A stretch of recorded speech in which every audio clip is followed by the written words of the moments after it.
Students welcome back. I am Rinke sir और आज हम देखेंगे चैप्टर 5 लॉज ऑफ मोशन के एनसीईआरटी के टेक्सचर एक्सरसाइज। ओके, तो हम स्टार्ट करेंगे क्वेश्चन नंबर 8 से। 5.8 the driver of a three wheeler moving with a speed of 36 kilometre per hour. Okay, तो मैं गिवन क्वांटिटी इसलिए लिखता हूँ पहले। Initial velocity is 36 kilometre per hour, तो मीटर पर सेकंड में अभी शॉर्टकट। तो 18 वन ज़ा 18 टू ज़ा ये हो गई 10 मीटर पर second. Sees a child standing in the middle of the road and brings his vehicle to rest in 4 second. मतलब उसने ब्रेक लगाई होगी और 4 सेकंड में वो स्टॉप हो गया। To save the child, what is the average retardation force on the vehicle? The mass of the three wheeler is 400 kg, means mass of vehicle. The mass of the driver, that is equal to 65 kg. The total mass will be 400 plus 65, that is equal to 465 kg.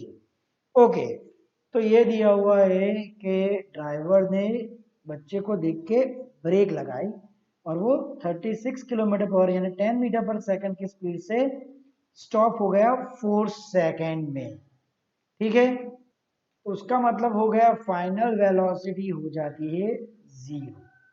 तो हमको retardation force find करना है, तो force की formula M a, तो हमको acceleration find करनी पड़ेगी। तो हम काइनेमेटिक इक्वेशन यूज करेंगे v equal to v zero plus a T.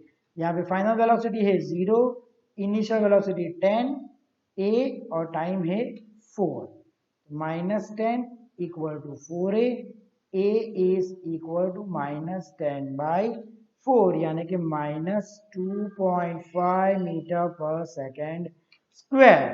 ठीक है, तो ये आ गई एक्सेलरेशन। नेगेटिव साइन इसलिए है क्योंकि वो रिटार्डेशन है। तो अभी रिटार्डेशन फोर्स की फॉर्मूला क्या आएगी? Retardation force F is equal to m a. तो टोटल मास लेंगे हम ड्राइवर प्लस व्हीकल का, सो 465 इंटू एक्सेलरेशन 2.5। ठीक है, तो -2.5 क्योंकि रिटार्डेशन है, तो 465 इंटू 2.5 हम कैलकुलेट कर लेते हैं। 465 इंटू 2.5 ये आ गया 1162.5। तो आंसर है -1162.5 Newton. So the retardation force is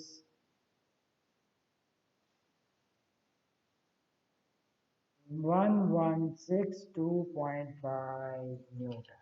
okay, तो ये हो गया हमारा क्वेश्चन नंबर 5.8। तो just note it down.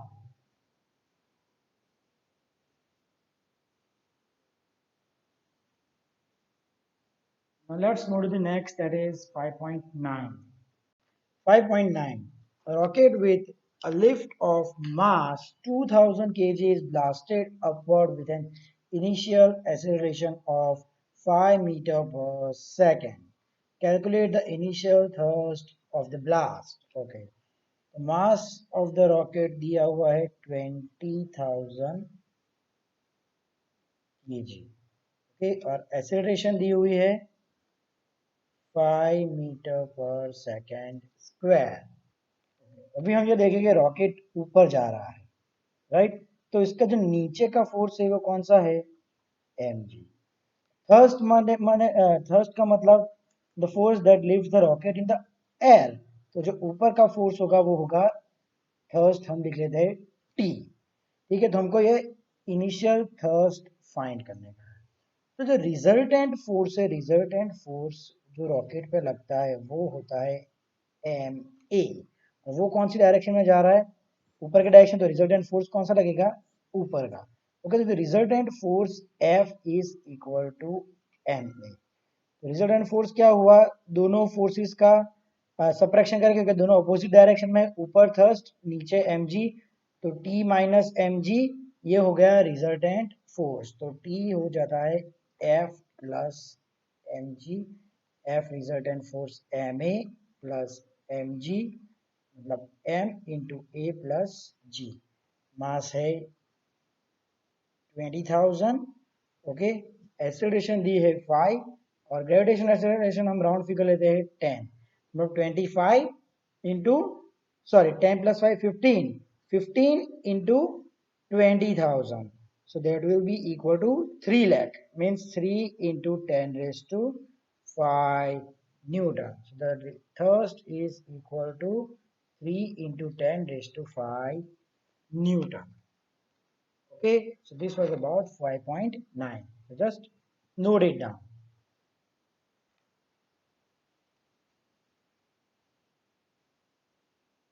Now let's move to the next, that is question 5.10. 5.10. A body of mass 0.40 kg.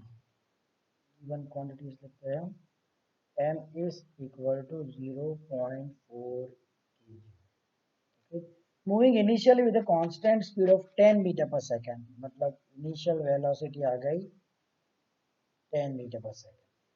To the north in subject to a constant force 8 Newton directed towards south. Means the body is moving towards north. Okay, let's take that this is the body at point A. It is moving towards this direction, north. Okay, and the force is 8 Newton towards south. तो मतलब force की value मैं लिख लूँगा -8 Newton because it is in opposite direction. And the force is applied for 30 seconds. Now take the instant the force is applied t equal to 0, the position of the body at that time x equal to 0. तो हम ले लेते हैं, चलो ये position ले लेते हैं x equal to 0 and at that t is equal to 0, मतलब उस टाइम पे object is at this position B and predict its position at t equal to -5. So I will take t1 -5, t2 25 second and t3 100 second. मतलब हमको ये समझना है कि object point A या फिर समझ लें कि नीचे से आ रहा है, यहाँ से ऑब्जेक्ट आ रहा है, okay, with constant velocity 10 metre पर सेकेंड। ओके, यहाँ पे जब बी पे आया तब हमने पोजीशन ली x इक्वल टू 0 और टाइमर स्टार्ट किया, मतलब t इक्वल टू 0 और इस पॉइंट से अपोजिट डायरेक्शन में फोर्स लगा, इस डायरेक्शन में फोर्स -8 न्यूटन। ठीक है, तो अभी फर्स्ट क्वेश्चन है, पोजीशन है t equal to -5, t equal to -5। Generally time negative नहीं होता है, लेकिन यहाँ का मतलब ये है कि जब बी पॉइंट पे है तो उसके 5 सेकंड पहले वो कौन सी पोजीशन पे था।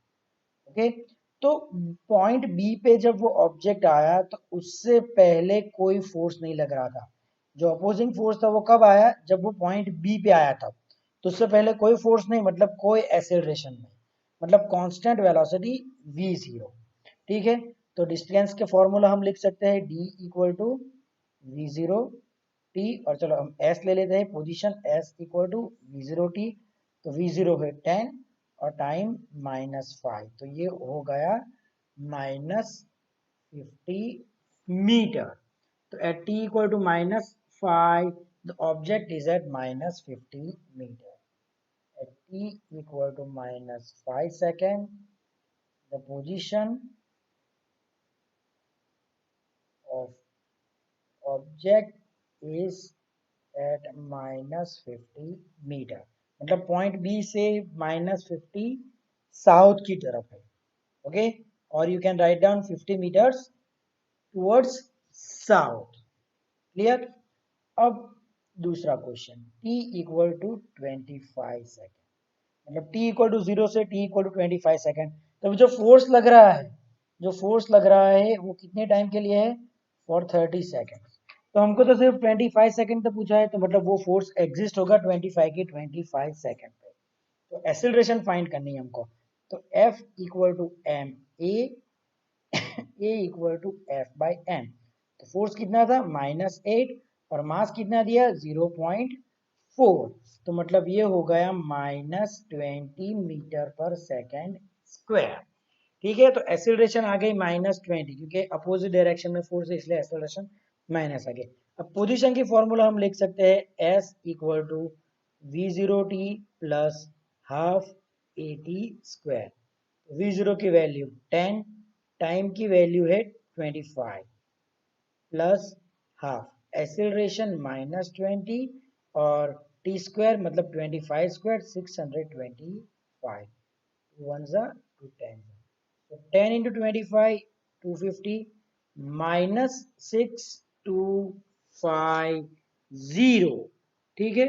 तो ये आ जाएगा, सॉरी ये टी स्क्वायर है और टाइम है कितना 25, ओके बराबर है, मतलब -6250, तो ये आ जाता है 6000 मीटर, और आई कैन से, और -6000 मीटर, और I can say it has -6 kilometre, -6 kilometers. So at t equal to 25 second, position is -6 kilometer or 6 kilometers in the southern direction. Okay. अब तीसरा question, t equal to 100 second. तो अब इसमें हम दो part लगाएंगे, from t equal to 0 to t equal to 30, ठीक है, क्योंकि 30 सेकंड तक ये फोर्स लग रहा है। तो यहाँ पे इनिशियल वेलोसिटी है वो 10, राइट, और एक्सीलरेशन है -20, तो उस पर कितनी पोजीशन आ जाएगी, डिस्प्लेसमेंट कितना है v0t plus half a t square, यानी 10 into 30 plus half into -20 into T 30 square यानी कि 900, तो ये आ जाएगा 300, टू वन ज़ा टू टेन ज़ा, सो -9000, ये हो गया हमारा -8700, ये मैं लिख लेता हूँ S1। अब आ जाएगा t equal to 30 to t equal to 100, ठीक है। तो अभी कोई एक्सीलरेशन नहीं आएगी 30 टू 100 में, ओके, लेकिन t इक्वल टू 30 पे वेलोसिटी कितनी होगी वो हमको फाइंड करना है। तो v equal to v0 plus a t, तो इनिशियल वेलोसिटी थी 10, एक्सेलरेशन -20 और टाइम था 30, मतलब 10 माइनस 30 इंटू 20 दैट इज 600, तो ये हो गया -590 मीटर पर सेकेंड, ओके, ये हो गई हमारी वेलोसिटी। अब इसके बाद कोई फोर्स नहीं लग रहा, मतलब ये वेलोसिटी कांस्टेंट होगी, तो अभी डिस्प्लेसमेंट की फॉर्मूला आ जाएगी फाइनल वेलोसिटी इनटू टाइम। अब 30 टू 100 मतलब डेल्टा टी हो गया 70, ओके, तो v डेल्टा टी लिखूंगा मैं यहाँ पे, ओके, v डेल्टा टी, तो वेलोसिटी है -590 और टाइम है 70, तो 590 इंटू 70 ये हम लिखेंगे, ठीक है, तो ये हो जाएगा 590 इंटू 70 41300, -41300, तो टोटल डिस्प्लेसमेंट कितना हुआ s S1, ये S2 आ जाएगा, S1 प्लस S2, यानी -8700 -41300, ओके, यानी ये आ जाएगा 50,000 -50,000 मीटर या फिर -50 kilometre. So at t equal to 100 second, position is -50 kilometre या फिर 50 किलोमीटर इन दी साउथ, ठीक है। तो ये आ गया हमारा first, at t equal to 5 -50 metre, ये दूसरा at t equal to, sorry, t equal to 25 -6 kilometre, और ये आ गया third t equal to 100 second that is -50 kilometre, okay, ये हो गया हमारा 5.10, yeah, so just note it down.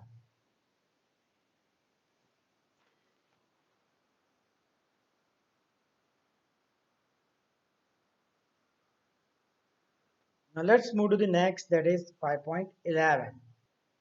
5.11, A truck starts from rest and accelerates uniformly at 2 meter per second.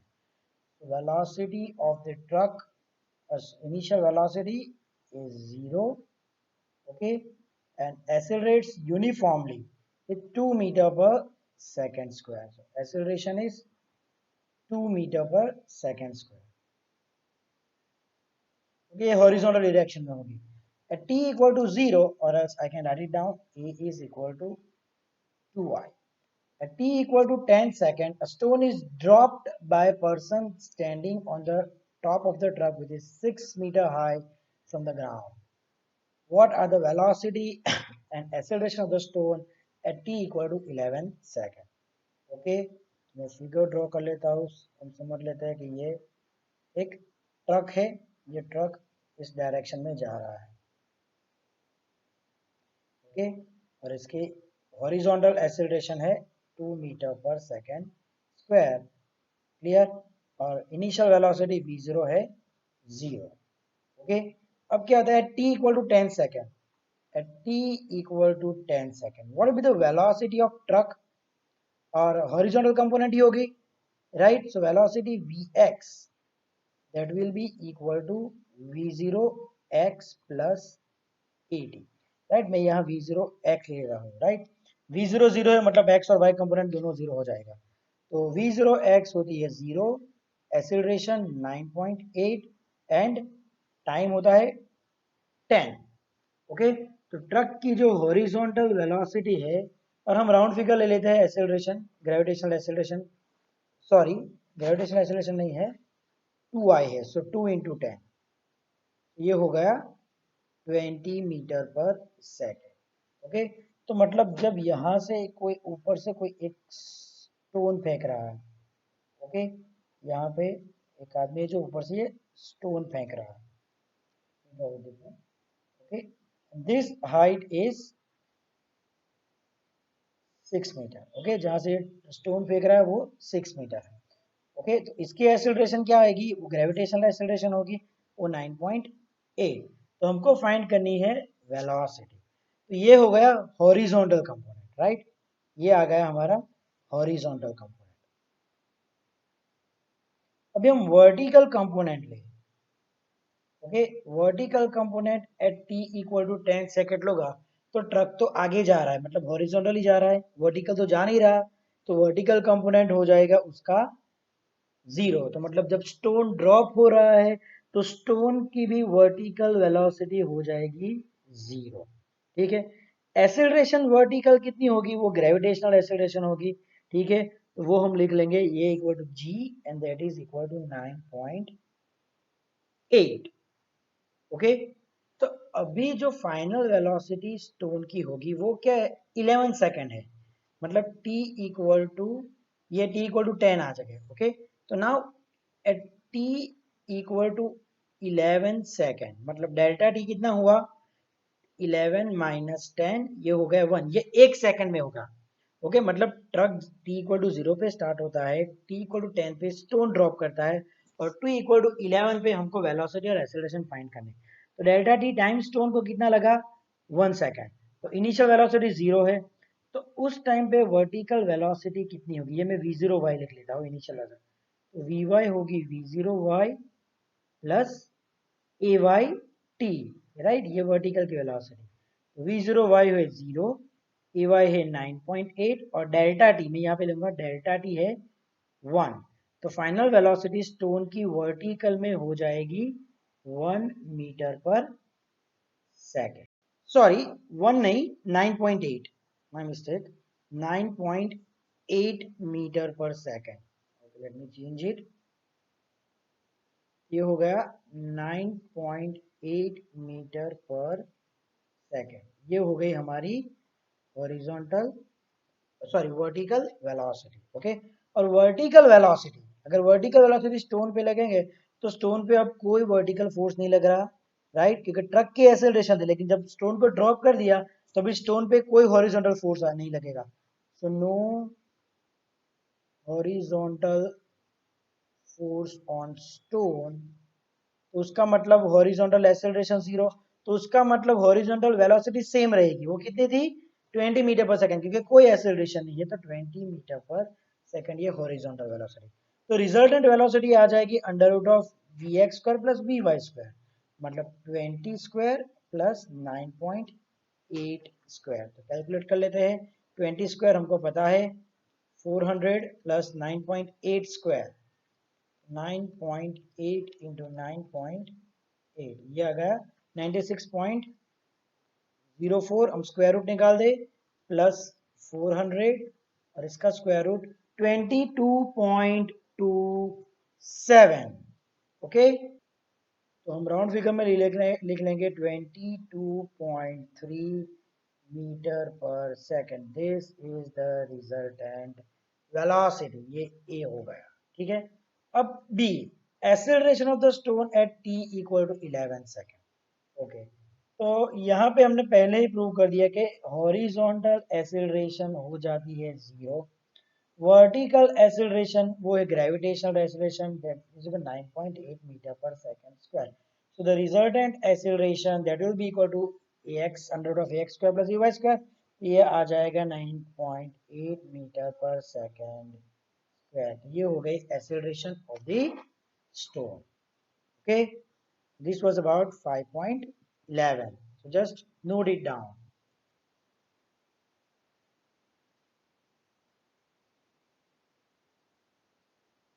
Okay students, so that's it for today. Thank